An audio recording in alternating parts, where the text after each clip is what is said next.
ụmụnne m na ụmụnna m elọta ọnọrọ na onwekwurechi ọnwa nọ n'ụwa nwaanyị mba nọ awụchasịala n'umo eye ụmụnne m ihe m chọrọ ikwu ngala ugbo biko aga m egbu ya na nkenke n'ihi na oge adịghị ka na enwere ndị m torobịa eturu m ụmụ okorobịa na-alụbe nwaanyị na ụmụ agbọbịa na-alụbe di ọnwụ ka m torobịa biko even though na abịara m ga nso ana m eme matchmaking mana obi a na-ekwe m n'ihi gịnị ahụna m ihe obi aṅụrị nọ na-enweta mgbe m mere mmadụ abụọ nwoke na nwaanyị amara onwe ha gakwa n'ụlọ biri n'obi ọma. I have so many of them shi n'aka m hụ di shi n'aka m hụ nwaanyị ha bi n'udo na-enweghị nsogbu ọbụla n'ihi joy ọ na-enye m ya kpataziri mgbe ụfọdụ ụmụnne m kpọọ na fon ụfọdụ ndị ke nwoke kpọọ ha sị na ha chọrọ ezigbo nwaanyị azụrụ azụ ma nwere ke mmadụ nchekikwe ndị mma cheki ndị mụ na ha na-akparala nkata mụ na ha mma na yes ndị na ọ ga-adabara based on description and everything mana enwe ihe m chọrọ ịbịa tito ọnụ ngalugbo ene ana m eme ya ma ọ dị possible ma m hụ seriousness n'ime ke nwoke hụkwa ya n'ime ke nwaanyị njakọ ha ọnụ kefụrụ afụfụrụ ha ihe m tụrụ bịa ngalugbo ka m bụ ụzọ magara okwu ndị ke nwoke ọnụ biko gị mara na ịwụ nwoke itozuole ịchọrọ ịlụ nwaanyị ikekwe ndị ịhụ ga-abaga n'anya ikekwe naanị Chineke moto shidere n'akara aka na ụdị ga-eji chọta nwaanyị ị na ya abụọ ga-ebiri enwe ebe a na-ahụ nwaanyị a na-ahụ nwaanyị ma n'ịntanetị a na-ahụ nwaanyị ma na chọọchị ma n'ụzọ ọcha ma n'ụzọ nkọ naanị Chineke na destiny ṅụma utoro ị ga-eji ahụ kenụ gị mara wee nwoke ị ga-akpọ m na fon gị sị m nwaanyị mba nnọọ m za gị sị m na ịchọga nwa azụrụ azụ nwa ọma ịchọga ezigbo nwa nne na nna ezụrụ azụ nwee ihe ọ na-eme emegharịta aka enwetatụ nwa ego ji elezi onwe ya anya ma at least nwere nke ọ na-eme nwere aka ọrụ eme 1 or 2 emeta ego na ịchọrọ nwa azụrụ azụ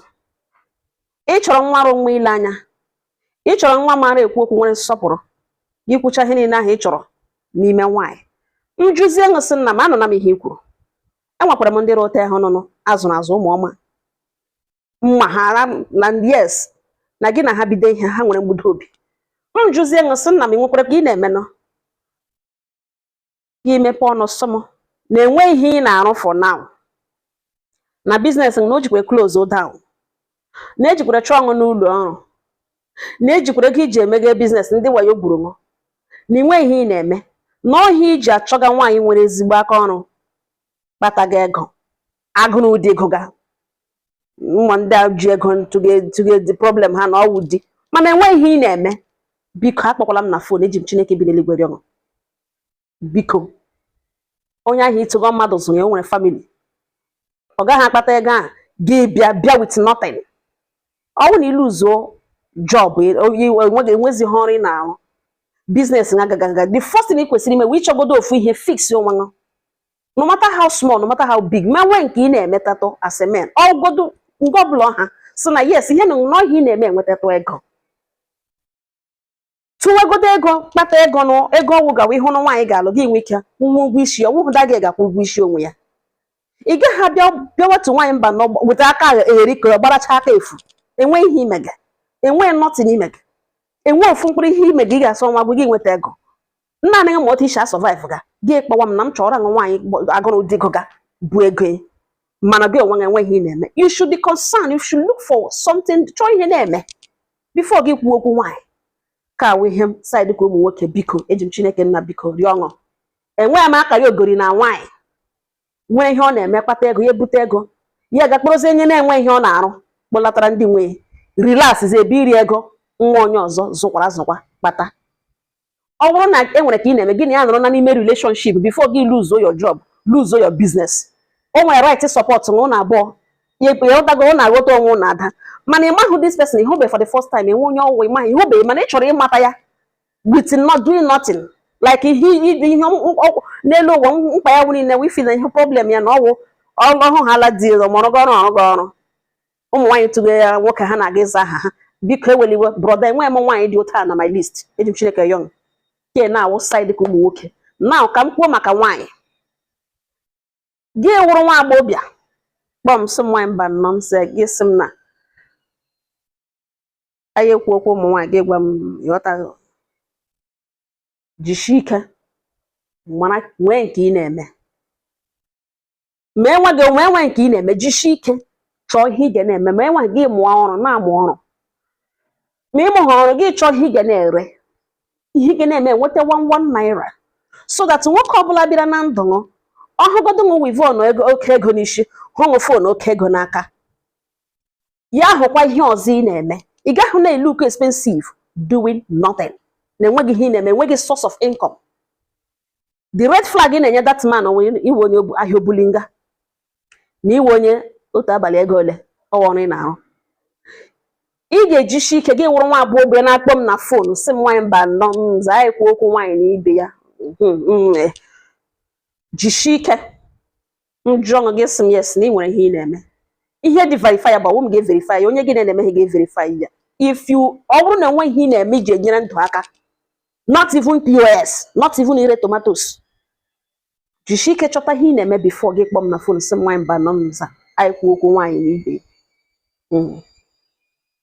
ke side ụmụ nwaanyị na ka m bịa na ofu ihe generally ka na gbasatara ụmụnne anyị dịka nwaanyị ọ bụrụ na ịhụ nwa agbọghọbịa ịlụbedi mana ị nwere dream you see yourself living abroad with your husband and your children there is something you need to understand.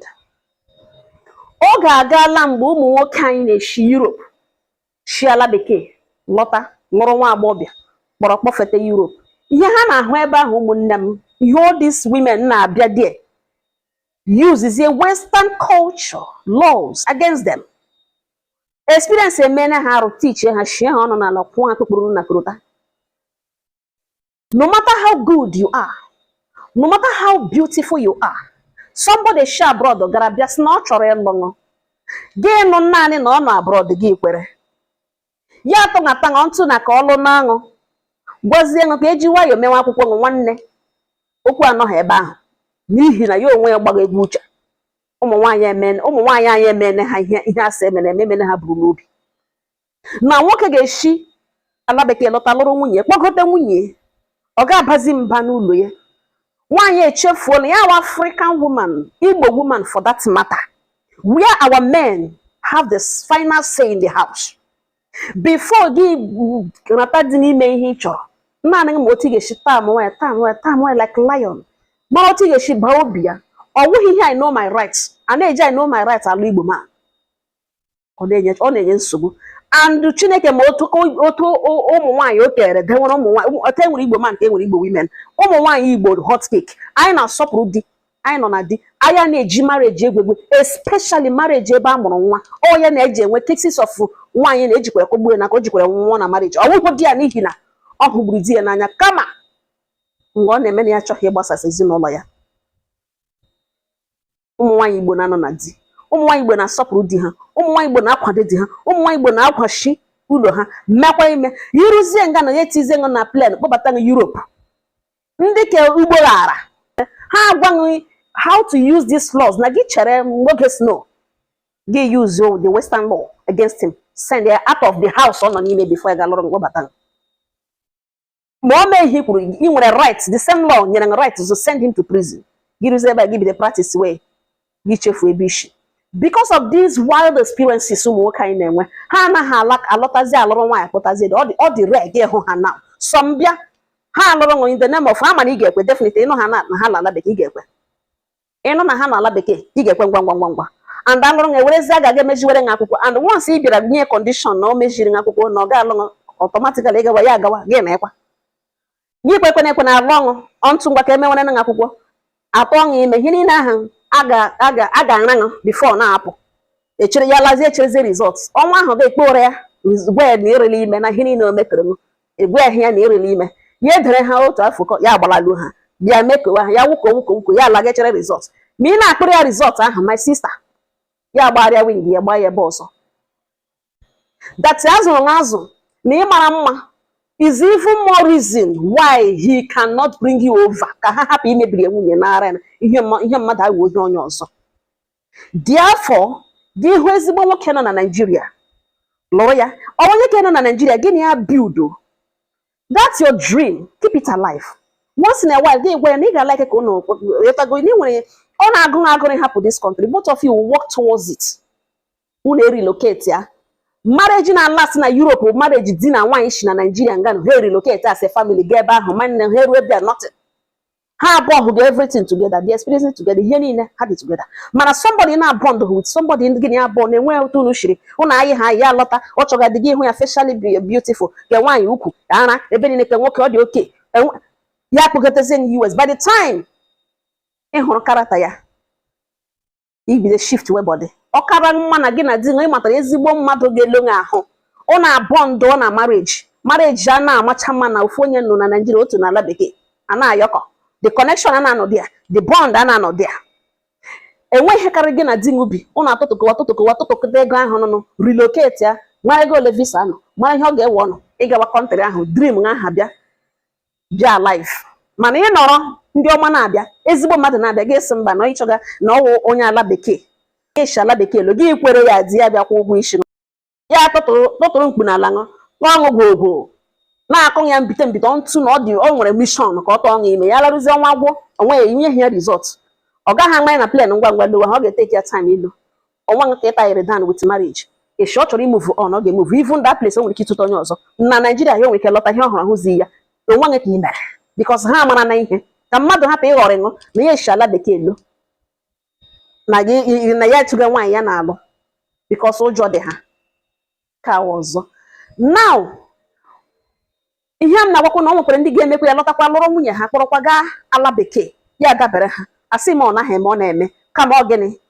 ọlọk n'ihi na ụmụ nwoke amara na ihe ụmụ nwaanyị mege ha dị too much. Biko na ihe m si m abịa manyere ọnụ taa eji m Chineke rie ọnụ. Udo dịkwara ọnụ ụmụnne m, biko echefukwele ihe mara m ji mee vidio n'ụlọ gị na-akpọ m na ịchọga nwaanyị jishike nwe aka ọrụ, ịwụ nwoke ịwụ nwaanyị jishike nwe aka ọrụ. Ihe ịchọga ị ga-achọta ezigbo nwaanyị dị, ezigbo nwoke dị, ịtụrụ anya ala gị nwetakwana enweta Chineke were ka ịrụ mma kpaṅụ n'aka,